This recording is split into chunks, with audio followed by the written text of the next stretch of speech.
Dikutip dari adaptasi Pedang Langit dan Golok Pembunuh Naga 1993. Dalam versi ini, walaupun ceritanya sedikit menyimpang dari novel asli karya Jin Yong, namun isinya tak kalah keren loh.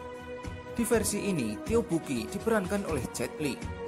Legenda mengisahkan dalam dunia persilatan terdapat dua senjata sakti, yakni Pedang Langit dan Golok Pembunuh Naga dari leburan pedang sakti milik pendekar Raja Wali yang bernama Yoko.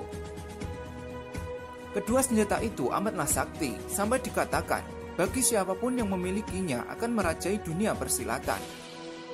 Pertumpahan darah pun akhirnya terjadi demi memperebutkan kedua senjata itu. Dan perlahan terbentuklah dua kelompok, yang satu aliran putih dan yang satunya adalah aliran hitam. Golongan putih merupakan dari 6 perguruan besar termasuk sekte Wutang yang dipimpin oleh Shaolin. Sedangkan golongan hitam diwakili oleh sekte Ming yang di kemudian hari disebut dengan sekte iblis oleh golongan putih. Suatu ketika, Tio Cui-san yang merupakan murid dari Butong jatuh cinta dan menikah dengan In Soso dari golongan hitam, yakni dari sekte Elang Langit. Bahkan mereka berdua berteman baik dengan Singa Emas dari sekte iblis. Raja Singa Emas selalu diburu karena dia memiliki golok pembunuh naga, yang akhirnya dirinya memutuskan untuk mengasingkan diri ke sebuah pulau terpencil bersama Tio Cui-san dan In Soso. Dalam pengasingan tersebut, Tio Cui-san dan In Soso sampai memiliki seorang putra yang bernama Tio Buki.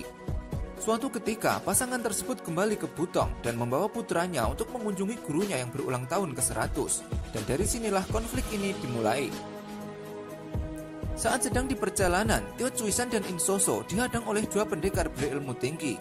Mereka berdua adalah tetua Xuan Ming yang memaksa mereka mengatakan keberadaan Singa Emas. Dan akibatnya Tio Buki disandra oleh mereka.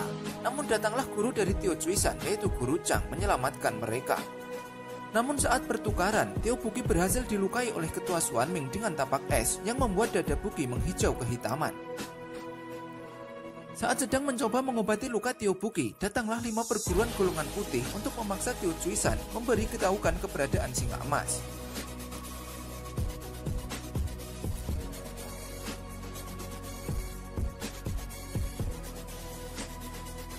Pertarungan pun akhirnya terjadi antara mereka dan seseorang yang dijuluki Biarawati Kejam yang memiliki pedang langit. Namun Guru Chang berhasil mengalahkannya dan menyandra pedang langit tersebut. Dan pedang itu hanya akan dikembalikan 7 tahun mendatang dengan mengutus murid terbaiknya dari Biarawati tersebut. Tio Cui-san dan ayahnya Tio Buki memilih bunuh diri daripada harus menunjukkan keberadaan di Singa Emas agar Singa Emas dan Golok Naga tetap terjaga. Kemudian ibu Tio Buki pun bunuh diri agar tak ada lagi yang mengetahui keberadaan Singa Emas.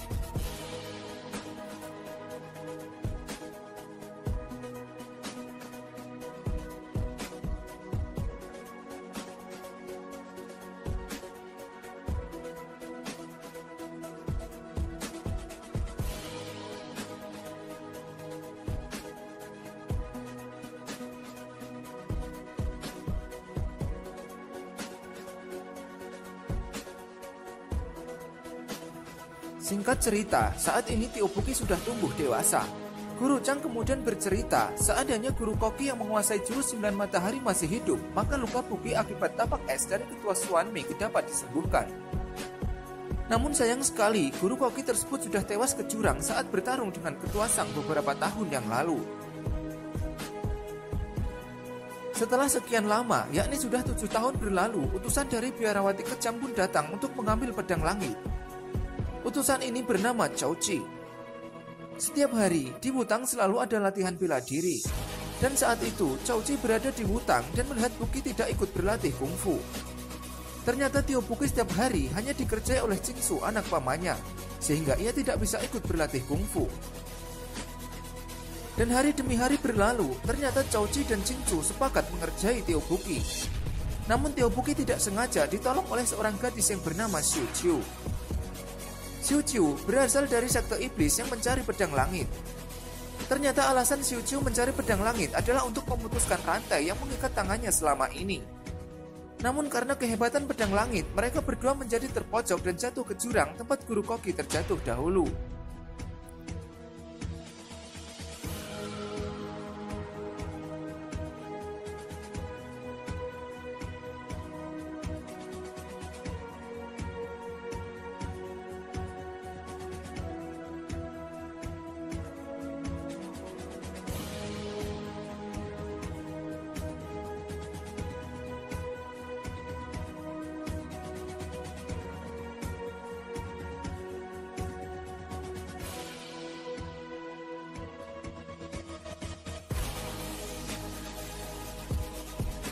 Xiu Qiu pun akhirnya mengetahui bahwa Tteokbokki adalah cucu dari Elang Putih, ketua dari sekte iblis, dan dia bersumpah akan melayaninya. Kemudian mereka dikejutkan oleh kehadiran seseorang, dan ternyata itu adalah Guru Koki yang dulu terjatuh ke jurang tersebut saat bertarung dengan Guru Chang. Ternyata Guru Koki selama ini masih hidup. Biksu Koki akhirnya mengajarkan ilmu 9 matahari kepada Tteokbokki, dan racun tapak es yang dideritanya pun sembuh. Kini Tteokbokki menjadi kuat dan teramat sakti. Dan sementara itu di Butongpai, Guru Chang sangat murka kepada Jingsu karena telah membuat Tteokbokki terjatuh ke dalam jurang dan dikira sudah meninggal.